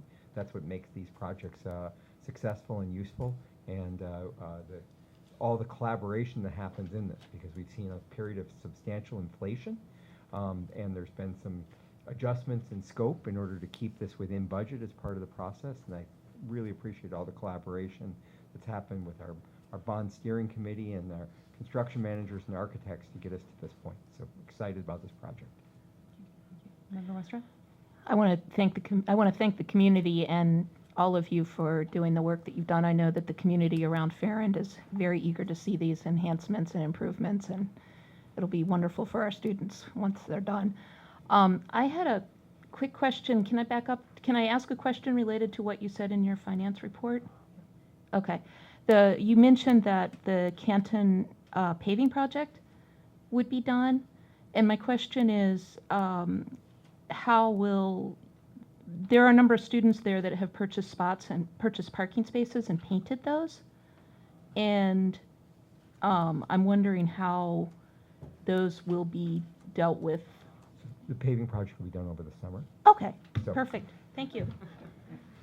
That's my only question. And it will come forward for the full board, so. I know, We but just got a preview, but yes. we still got No a one number should of get- months. no We one still should got get- a number of No one months. should get worried about what's happening. It's all done over the summer. And Member Kehoe, may I add a clarification to your comments around the playground? I want to assure everyone that the existing playground will be available and in use during construction. Yeah, thank you. That was what I tried to say, but probably botched it, so thank you. Thank you. Yeah, thanks, Treasurer Kehoe, for emphasizing the gratitude to the community in terms of the investment that's been made in all of our schools. And then, as Member Westra talked about the community looking at it, Dr. Merritt, could we be invited to the grand opening as families come in? I would love for even the community to come in and say, thanks to you, this is what we're getting in terms of enhancements, new furniture, new playground. I would love for people beyond our families to see this. Absolutely. If you talked about, I think a few months ago, we were arranging for really like a grand opening tour for board members, and we can have community members as well, just so we can see. Really think that we want to do a spotlight at PCEP, so there's so many changes that have happened with the campus, being able to see the new natatorium and seeing the band room addition and the innovation hub. So that is in the works, and we want to make sure the weather is also cooperating, because maybe we use a bus to get you around campus, so we might have to walk you. We can walk. If the students can walk, we can walk. There you go. We've all been to conferences. Just one question of clarification, on budget, correct? Everything's on budget, on timeline? Yep, so, and that's something that Mr. Kehoe had kind of mentioned. We have experienced obviously a lot of escalation since COVID, and so we've taken strategies at Farrand in particular. We've looked to potentially defer, if necessary, any scopes that aren't necessarily priority, but fortunately for Farrand, we were able to collaborate with all the building users, find out a floor plan that works not only for the enrollment projections, but functionally for the staff and the students, and come up with a game plan to still meet budget. So that is the original budget from the original bond program. Great, and it was a great presentation. I want to just ask the community, as you look at the agenda, all of these hyperlinks are embedded in the agenda. I would encourage the community and everyone else here to go through these presentations and look at where the money's going. And you know, you've done a great job highlighting, getting the bids, and where all the money's going. Thank you. Thank you very much. Thank you. Thank you. All right, on to student services. Can I have one more comment? I just wanted to thank Dr. Merritt and the team. I see that the website for the progress has been updated, and I really appreciate that. Thank you for pointing that out. Okay, on to student services with Mr. Tiskowitz. We have an action item here. This is number 25-01-43. Consider approval of a resolution for the enrollment of non-resident applicants for the 2025-2026 school year pursuant to the Schools of Choice, Section 105 and 105C. This is a final reading. Can I have a motion? Madam President, I move that we consider approval of a resolution for enrollment of non-resident applicants for the 2025-2026 school year pursuant to School of Choice, Sections 105 and 105C. This will be a final reading, and the action item is 250143. Can I have a second? Second. Looks like it's a tie, but I heard over here first. So it was moved by Treasurer Kehoe and seconded by Member Ahmed. We did discuss this at our last meeting, but I know we do have a board member, so I'm wondering, a new board member present. So I'm wondering if you can just give a quick overview of, Sure of can. this resolution, please. So annually, the board must decide whether or not they want to participate in School of Choice, the School of Choice program. And as a district, we participated in the School of Choice program for the last 12 years. Once again, we're asking for a recommendation for a minimum of 1 seat in kindergarten through 10th grade with a maximum of 500 seats for the next school year. Okay, great. Any Just for 105 and 105C, it's for our direct communities, but also 105C is for the Contiguous communities, counties. the Correct. Any contiguous county counties. touching Wayne County is Yeah. also eligible. So just the difference between those two. Any questions or comments? No, I have a question. Sure. So when a student comes in, I probably asked this before, do we get the funds do they bring the funds from the community they're coming from? Or, so like if they're coming from Detroit, they get more funding per student? They receive our receive per it. pupil foundation. Correct. Okay, so they receive, okay, all right. Yes, same Okay. here. And so like for programs like the academies and things like that, are they just, once they're here, they're open, so a district student could get pushed out of possibility getting in with a out-of-district student coming in? They're afforded the Like- same opportunities resident opportunity, students okay. are as well, yes, with the exception of transportation. Oh, and is there any information or data on, like, absenteeism, if that affects any of the absenteeism or tardiness or anything like that? We haven't done any for the last school year, but in past years, we haven't seen any variances from their attendance compared to our resident students in terms of their attendance. Okay. All right, thank you. Member Box?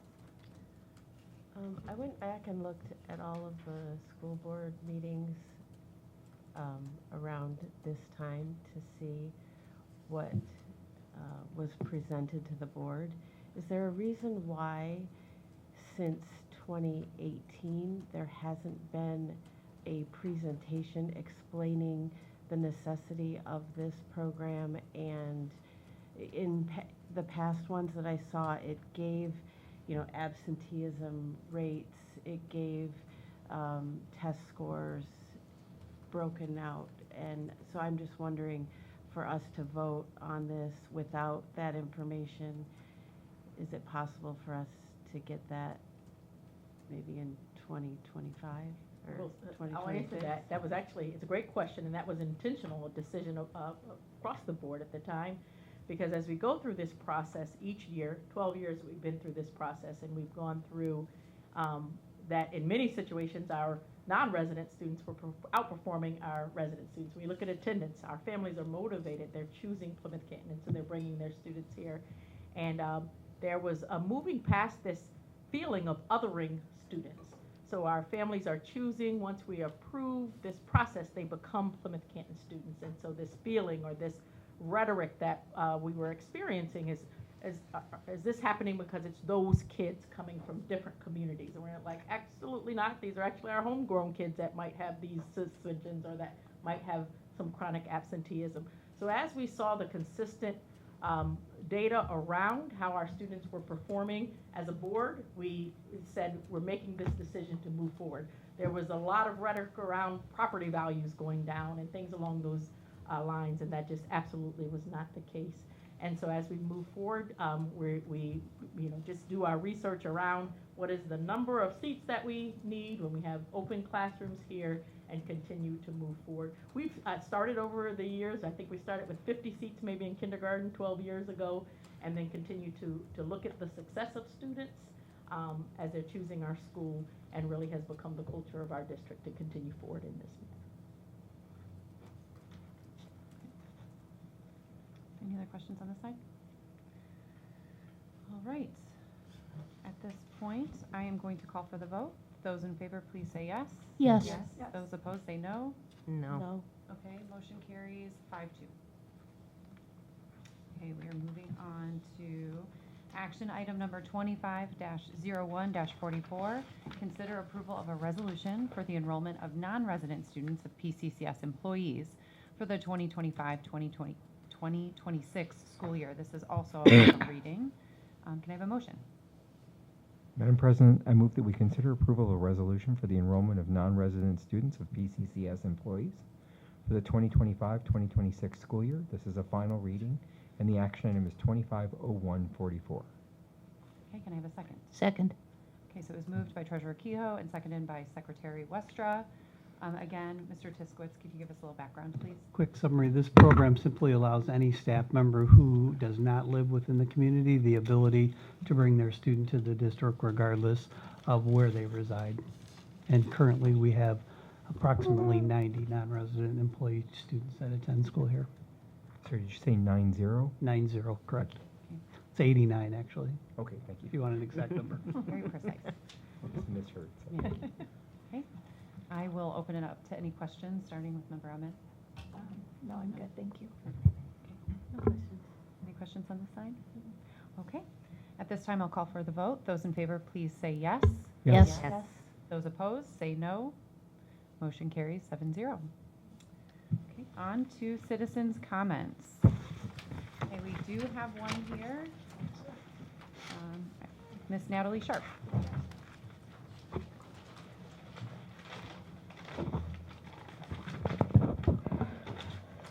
Hello. So, as a district, I heard you guys talk about student voices and listening to the voices of citizens, but a voice I've never heard you talk about is listening to the voice of substitutes. And that's what I want to talk to you about today. So, if you didn't know, I'm a substitute and I work for EduStaff. And here's just a few things that have happened to me in my experience in 4 different districts, not just P-CCS. And I'm not singling any district out. I'm just going to tell you guys some things that happened. So one time as a teacher, I was giving sub plans with only a few sentences, nothing else, no other info. There was no hall pass policy or tardy policy or cell phone policy, so students took advantage of it because I didn't know what to do or what was going on. Another time, I was a one-on-one para, and I was not given a schedule, and I was expected to switch between multiple students and multiple classrooms, and I had to figure out where to go by asking the other teachers and students, except one of the rooms had a substitute teacher, so they didn't know where I was supposed to go either. One time as a teacher, I was not aware a fire drill was happening until the last minute, and I had to figure out how to lead the class and where to go on the fly, and I wasn't given all the proper information. Multiple times, I biked to school, and I noticed there was inadequate bike infrastructure or just ideas I thought for improvement of how I could have gotten to school safer by bike or different ideas like that. And sometimes the kids' behavior was very bad, and they just didn't listen to respect me. But also, sometimes kids' behavior was great, and they told me to please come back to the school because they liked having me.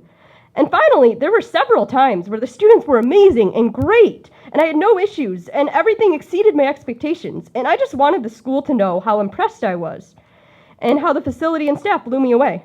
All of those things are things the district, I would want them to know. But unfortunately, there was only one district where I feel like they could hear me out, and it wasn't Plymouth Canton. No, in Livonia Public Schools. You see, whenever I sub at Livonia, in Frontline, they ask for feedback for every sub job. No matter what kind of job it is, I always get an email asking me if questions about if the sub plans were sufficient, if there was sufficient emergency information, as well as space for any feedback. And it's right in Frontline. They even send me an email if I forget to do so. It's not mandatory, and I don't have to do it, but I don't see why this isn't something P-CCS can't do. I don't think it would cost them anything extra in our Frontline licensure, and even if it does, it would be worth it. I'm not looking to criticize or nitpick or judge teachers over little things. I just want to share crucial information that could help other subs about things like scheduling and sub plans and emergency drill information that Livonia asks me every single time I sub. As a sub, I've gotten to see a unique perspective of P-CCS in a way that most people never get to. And you guys can make actual change in the district happen, and it could be as simple as flipping a switch in the Frontline settings with just a click or two that wouldn't cost any extra money or time or effort. So I just want you guys to think about that, and you can talk to maybe the sub-secretary at Livonia Public Schools to see how you can activate that setting in Frontline to get sub feedback after every time they sub. And if you have any questions more, you can feel free to get my opinion as a substitute teacher. Thank you so much.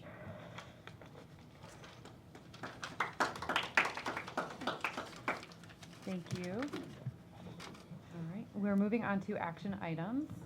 So we have an action item here in section F. Action item number 25-01-45.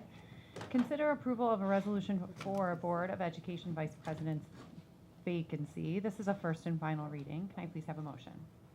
Madam President, I move that we consider approval of a resolution for Board of Education Vice President's vacancy, first and final reading, action item 250145. Can I have a second? Second. Okay, so it was moved by Treasurer Kehoe and seconded by Secretary Westra. I would like to open this up just to talk about, we do have a vacancy in our board officer positions. We need to fill the vice president's spot. Typically, officer positions are selected at our organizational meeting in July, but since our vice president is no longer on the board, we now have to fill that position. So I would like to hear from anyone, either interest in this position or perhaps even a nomination for someone for that role. I'll open it up to whomever. Member Westra. I'd like to nominate Member Chugsadoo. Does she know she's being nominated? Okay. Is it voluntold Yeah, just want to make sure she wasn't being volunteered. I did ask. Thank you. Okay, thank you. Okay. Any other? I'd be interested in it. Okay. Okay. All right. Anyone else? So we have a self-nomination for Member Picard, and then we have a nomination for Member Sadoo. Okay. Would either of you want to say any words as to why you would want to take on this role? You wanna go first, or I've done this role as a vice president for 2 years and president for a year, and I feel that definitely understand the work and the commitment that's necessary and comes with that role. In terms of the protocol and getting the work done of the board, that's critical in the agenda setting that happens the week before the actual meeting. And I know that President Christensen has done a great job in making sure that our agenda items are focused into the work that we have to do as a community, as a board member, or as a board, and I would be happy to support that work continuing. And I'm sorry to see our last vice president not be here, but I would be happy to step in and support that role. Okay. Well, I've been here for 2 years, and I would like to have an opportunity to learn more and to be a part of that and to actually contribute. So not doing that before, but you know, you have to start somewhere. So I just thought I'd put that in there that I was interested. So. And just one point of clarification, will we be redoing our elections at the organizational meeting? So this is serving a term for the next 6 months? Correct. Okay, Yeah. thank you. Yep, that is correct. Okay. So we have both Member Sadoo and Member Picard interested. At this point in time, I'm going to call for the vote. We'll start in order of nomination for the vote. So we'll vote for the vice presidency as if, let me start over. We will vote on behalf of Anupam's nomination, and then if we garner 4 or more votes, that is settled. If not, we will move on to voting on Member Picard's behalf. Okay, so those in favor of Member Chugsadoo as vice president, please say yes. Yes. Yes. Those opposed say no. Okay, so we have 5-2. So at this point, I think we have enough votes to say that Member Sadoo will be taking the vice president role. Thank you both for sharing your interest, though. I really appreciate that. Okay. At this point, we move to our follow-up board questions. And I captured, well, do we have any from our last meetings? First and foremost. I apologize. I'm not going to read it on the agenda, but it was from the high school program highlights presentation. The board requested percentage data reflecting The decrease in behavior incidents. We have that information. We received that question recently, so I have that, so we will be providing in board notes. Okay. Do we have any other follow-up questions from previous meetings? That was from the previous meeting. Okay, great. I just was wondering if there's any others. Okay, so from today's meeting, I captured a couple, and I just want to make sure that this is correct. So There was a question around the data presentation. Why do we not have a national norm for K through 12? I know that there was some follow-up on that. K through 2. Oh, K through 2. sorry, excuse me. I wrote K2, but I said K-12. So yes, K2. Thank you for that clarification. So that was one of them. And then there were some questions around the school of choice, but I feel as those were responded to at our meeting. Any other open questions from today's meeting? We did talk about getting long trend data for Panorama for the last 4 years, 5 years if possible. Yep. And I'm in no hurry to get that, but if we could get that in board notes at some time. Yep. Clarification point, do you want it in board notes now, or do you want it in the fall data packet when we do the full data packet? Spring? I mean, spring, yes, I'm sorry. I I'm would like tired, it yeah. somewhat in the next month, while Okay. it's still fresh in our heads. If it's Okay. easy to do now, That's fine. then Yeah. it'd be great to Yep. get it. It sounds like it's easy to do, so. And then, actually, Member Picard, you had a question about SEL and whether parents can opt out of that curriculum altogether, correct? Yeah, and they, it's, That was answered, okay. yeah. That can be Yeah, opted out. yeah, All right. I'd say, yep. All right. answer, thank you. All right, anything else? Madam President, I would like to make a motion to move citizens' comments back to after board committee reports before administration reports. Can I have a second? I'll second that. Okay, great. Can we have it, we'll open that up for discussion. I'm glad that you brought that up. Did you want to elaborate on your reasoning for bringing that up, Member Voss? Yes. In the past, before COVID, citizens' comments were after the board committee reports. Families with children who wanted to speak didn't have to wait till 9 or later to be heard. And I know that with COVID, it brought lines of people to speak and took away time from meeting, but I feel like we're past that and should go back to the way that it was to help our citizens be able to comment at a more, at a better time for them. Great. I would like to open that up for discussion from the rest of our members too. Do you want to start with Member Ahmed? Do you have any comments around it? No, not right now, thank you. Member Picard? Yeah, I do, because sometimes the students want to speak, and, and I've seen that and been here a long time, and it used to be at the beginning.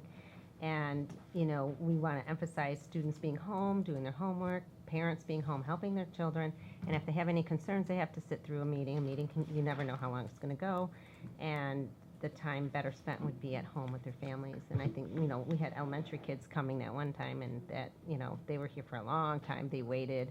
And I just think with school and everything they have going on, it's a lot of time to have to wait. And their concerns are really important, and that's who we serve. And I think that we should give them that that ease in coming to the board and presenting. So. I have a little bit of anxiety associated with this, given the experience that we had through COVID and the disruption that we had to our business in that process. I'm open to a reconsideration, especially given the volume of citizens' comments that we've had recently. It's been manageable. I don't know whether that's manageable because of the change in policy, or whether that's manageable because there's not as much citizens coming forward.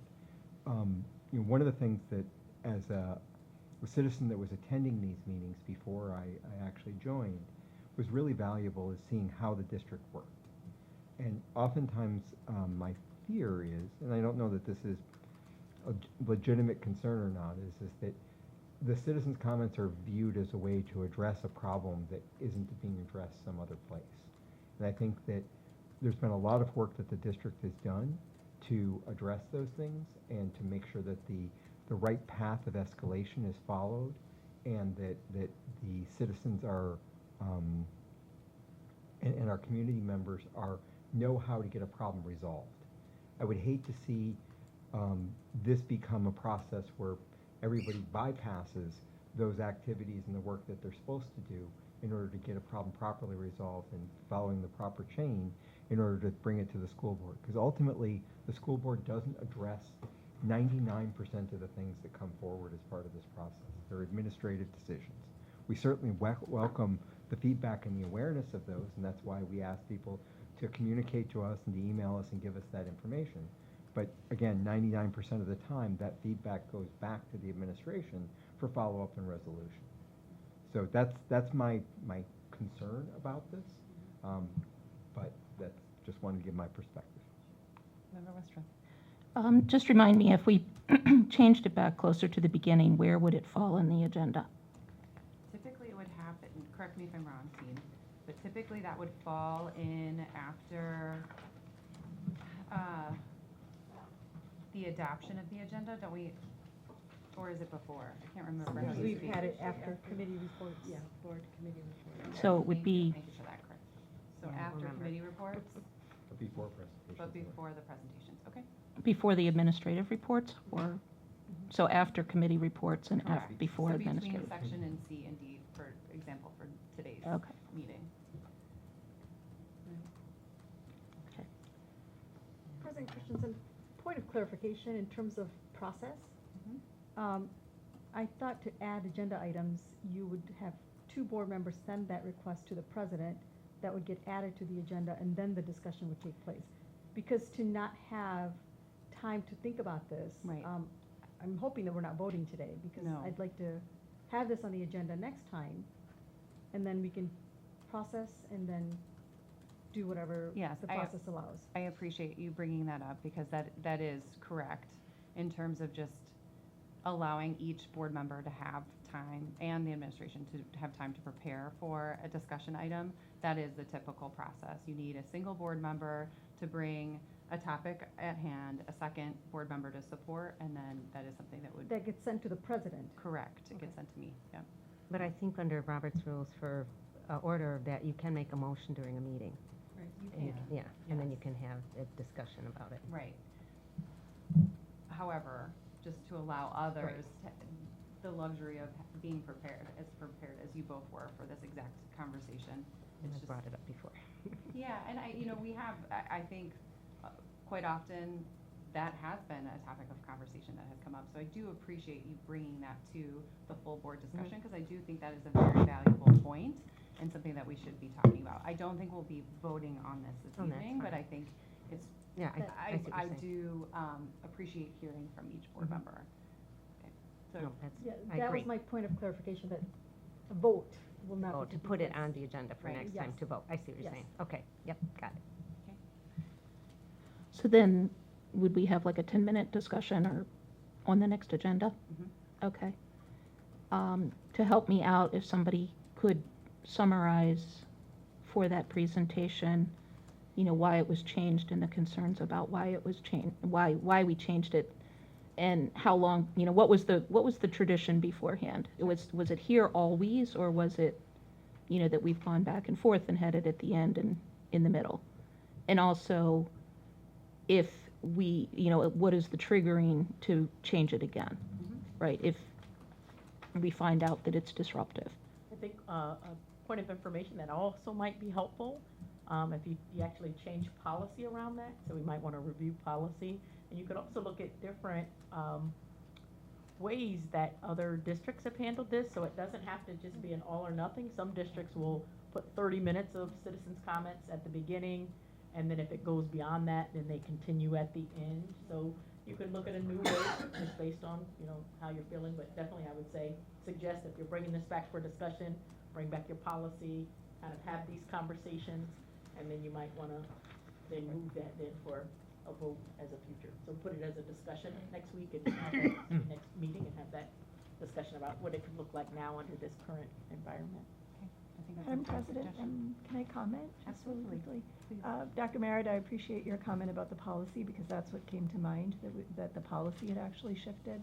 And just a recommendation to my fellow board members, that you might want to pull up meetings that are really long, just to get a sense of what happens when there's a lot of citizens' comments.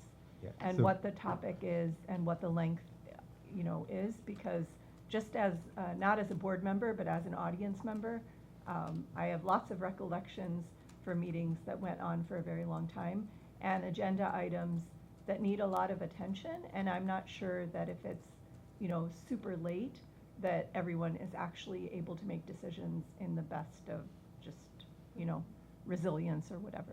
And for some context, during COVID, we had board meetings that went till 2 or 3 o'clock in the morning, with citizens' comments taking up 9/10 of that time before we got to the regular board meeting business. But by not having them at the beginning, kind of seems like we're trying to skirt it. You know, I mean, by saying, well, if we have it later, then perhaps we won't have as many. And they are our customer. Yeah, from my perspective, I think it's an opportunity to see what happens at the board meeting, and to see the business that we do. A lot of times we saw those comments being things that were, to be transparent, were uninformed about what the business of the board is and what we were doing in that process. And I know that that's harsh in my rhetoric, but I think that by moving it to the end, even as we did in COVID, it brought more context and awareness to the community as they were bringing their comments forward in that process. I do think that a hybrid solution with a limited time in an earlier period would be a great balance, so that we make sure that we support community members that want to give us that feedback and families that want to be able to provide the feedback early without disrupting the important work that we do as the board in the regular cycle. And then we can continue those citizens' comments at the end of that meeting. So how do you determine who goes first? I think we're kind of You know. getting to the details. Yeah, That's what I was let's- hoping that Okay. we would kind of Yeah. have a conversation next time. Yep. And I would like to have some, like a presentation with pros and cons.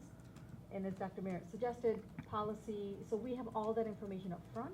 Right. And then have that discussion, because right now we could just sit here for another half an hour and it's not even an agenda item. Yep. So I would say though, when you say Right. presentation, Real so that wouldn't be, we can bring policy, but I That's just what I wanted to mean, like, direct it. I was like, Discussion. Just more of Yeah, like just a a discussion. bulleted discussion in terms of here's a reason why it was changed, when it was changed, here are the pros and cons of Model A versus Model B versus a hybrid model, so we know what we're looking at. So I guess I'm asking, what would, in terms of that presentation, is that, because this would be board discussion?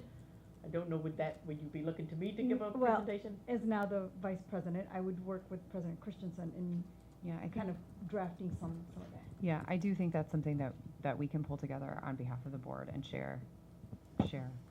And we may rely on you on some of the history part of that too, but for the most part, I think that can land on our shoulders. Okay. Thank you very much, everybody. We are on to adjournment. So we are adjourning our meeting at 9:02 p.m. Thank you so much.